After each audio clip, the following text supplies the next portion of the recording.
My name is Shelaine Green and I'm a member of the complaints panel of the Administrative Review Board. I don't think many people realise, members of the public, that if they're not happy with something, a service that the state has provided or not provided, or a decision they've made, they are entitled to complain.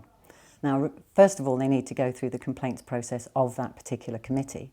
But after that, if they're still not happy, they can bring that complaint to an Administrative Review Board with the objective of getting a hearing and a decision on that particular complaint. So to give you some examples of the cases we might deal with, say for example that you weren't happy with your child's schooling and the way they were being treated by the education system. Maybe they're not going to the school you think is appropriate. You might go through the whole education complaints process on that and still not be happy at the end. That's the kind of thing that you could bring to the Administrative Review Board. There are two parts to the Administrative Review Board. There's a complaints panel, and that's 10 people. And then there's a review panel, and currently that's 9 people. You can be a member of both, you can be a member of just one, the skills are the same. And so when a complaint is received, 4 people out of that panel of 10, the complaints panel, assigned to that case. They go through all the documentation with a fine-tooth comb, looking for the facts and the evidence. And then if they think there's a case to answer, it's then passed to a review board for a full public hearing. Then a new, completely different team of 4 is gathered together, consists of 2 deputies, a dean of the domain, and 1 member of that second panel I mentioned, who is the independent member on that review tribunal.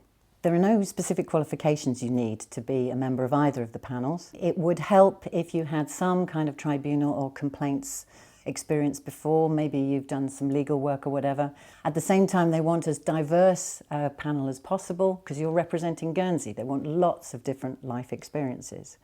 You need to be the kind of person who likes digging through documentation.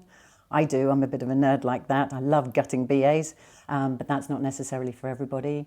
You need to be very respectful to both sides of a particular complaint, be very confidential about what you learn, and you need to be the kind of person who enjoys working in a team because you are making team decisions. I think this role would appeal to somebody who really has a sense of fairness, particularly about government in relation to public. Somebody who feels that you should be able to challenge your government, but at the same time your government should be able to not have its time wasted in defending against spurious cases. It appealed to me because I've seen both sides. I've seen ordinary members of the Guernsey public get so frustrated with something that's happened with the states. At the same time, I've seen how states officers and civil servants work and how complex and difficult their roles are. So I'm hoping I'll be able to balance the two.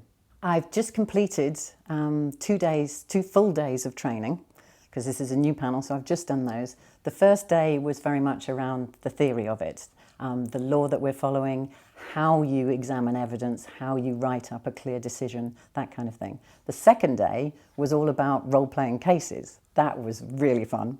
That was great because by the end of that, I mean, I just felt by the end of that I know the basics now. Yes, okay, I can do this job. I know I've still got a lot to learn, but I can do it. And I'm looking forward to my first case.